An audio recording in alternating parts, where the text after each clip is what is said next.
guess here we go. I'm humbled to see this many people here today. Thank you for making me feel special and for taking the time and sacrifice to be here as my journey ends. I struggle to choose the words I want to say today. One of my go-to spills is that one must use promotions, real listenings, and going away is the platform to deliver words that have an impact.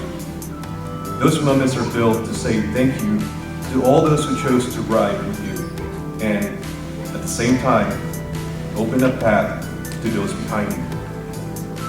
I wanted to use today as a selfish platform to maybe absolve all my sins and celebrate my accomplishments.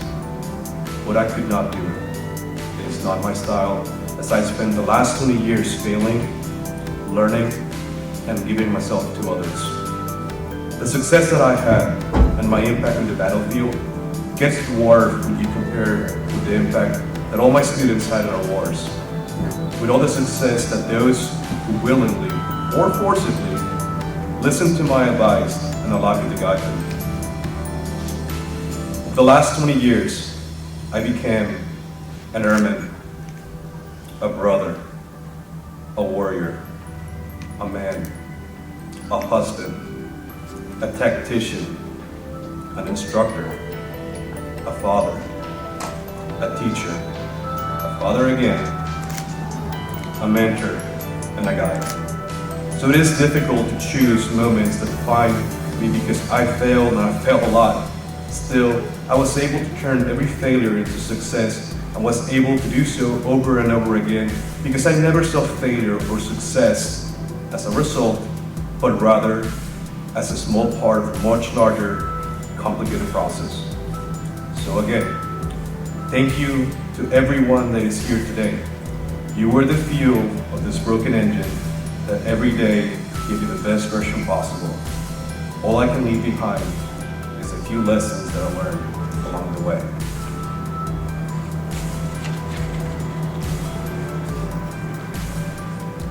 Lesson number 1. You will learn who you are if you stare yourself in the mirror every day. While some might think that basic training was a joke, it wasn't to me. See, I joined at the pinnacle of the American patriotism, the glorious global war on terror. But I did not join because I had a higher calling to serve my country. At 21 years old, I was on a path of self-destruction that needed a radical change. Why I joined the Air Force? I still can't tell you. How I ended attack peak? Dumb luck. Why did I stay this long? The people. I was a terrible trainee. I would fall asleep while marching, and I never got that marching thing right. On top of that, my English was terrible. The few days when you're indoctrinated into the military mindset, I could not recognize the person who was staring back at me in the mirror. But as time went by, the face became more familiar. It was then that I started to learn who I was and who I wanted to be. Lesson number 2. Second chances are important. In my case, third chances are even more important.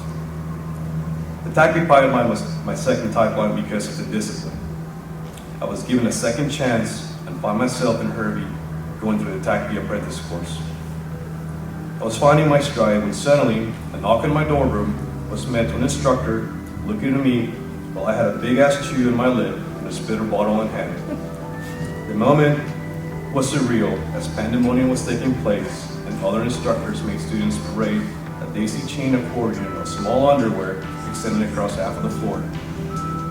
That night, I earned myself a one-day trip to correctional custody at Keesler Air Force Base, in the same building that housed my previous pipeline. I was ordered to dig for my integrity, literally. And given the choice of 3 different spots in the sand, let me tell you, digging sand in that community was not fun. But I eventually found it and filled 3 holes that I had dug. I was given a third chance. Be kind and give second chances. You will not always get it right, but the times you do will outweigh the times that you don't.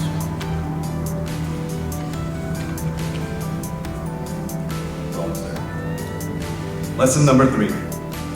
Seek relationships that will benefit you and cultivate the ones that benefit from you. Early on, every single relationship that I sought was to benefit myself. These formidable people had intangible traits that I wanted, and what better way to learn by being friends with them. Being in the military is more than a full-time job, so it made sense to me to always be around those who mastered the craft.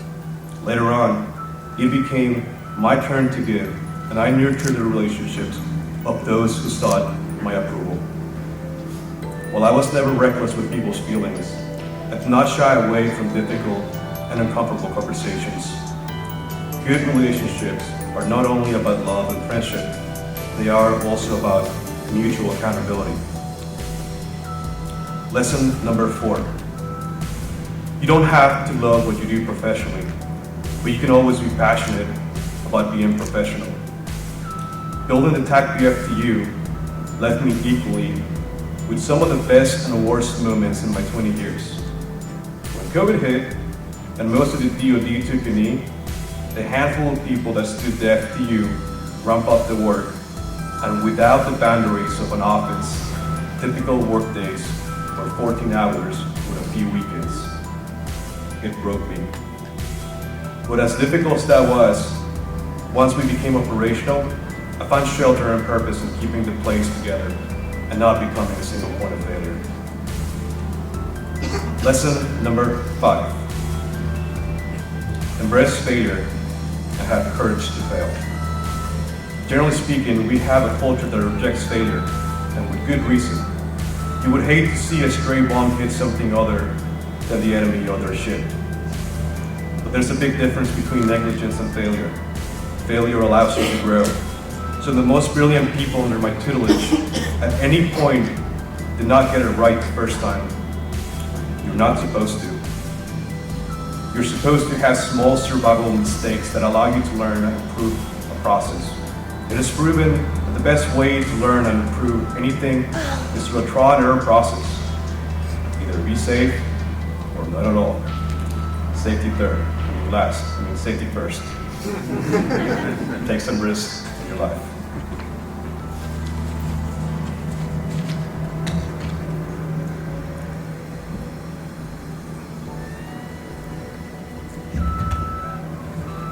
Lesson number 6. Love your family and let your family love you.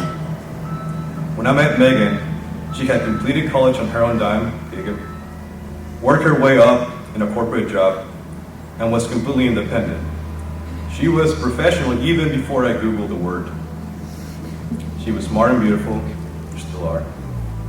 But my Spanish serenading skills, a sushi dinner, a topless Jeep ride in Waikiki were enough to convince the small-town Texas girl to share her life with me. And I'm leaving some parts out that I'm sure you'll understand.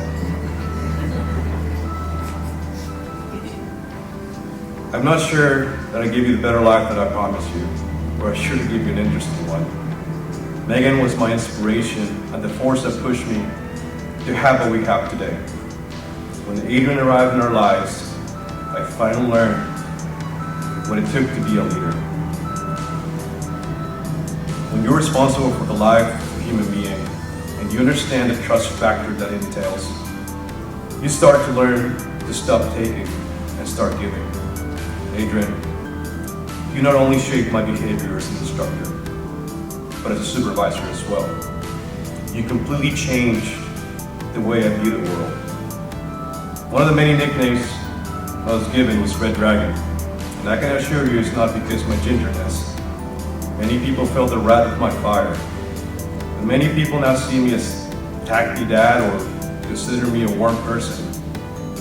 Sophia, it is your sweetness and always loving attitude that broke down the constant frown on my face and taught me how to love myself. I love the three of you like I never imagined. I am lucky to have you guys here today, sharing this moment that we all earned. I was only able to give so much because you allowed me to take it from you. These were not my sacrifices, they were ours. I was just the face of it. It is time that I stop taking from you and start giving everything that is left in me. The final lesson. It is not about the destination. It is about the journey. I leave this Air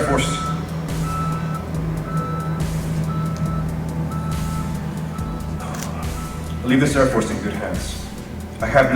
I leave no legacy behind because it no longer belongs to me.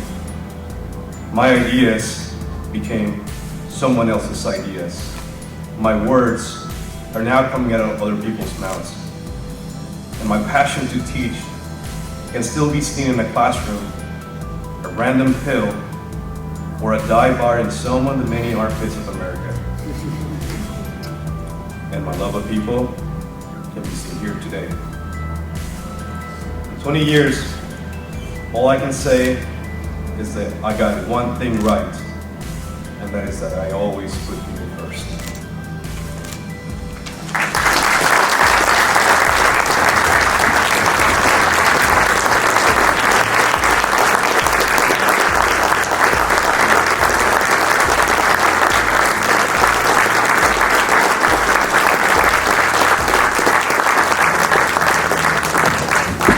That's our Meneses.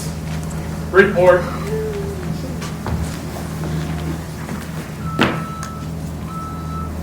Sir, that's our defense report's order. Sir, permission to leave the head. Sergio, after 20 years and 1 month of faithful service to this country, the Air Force, to Aspect War, and the TACP community, you are approved departure from this net.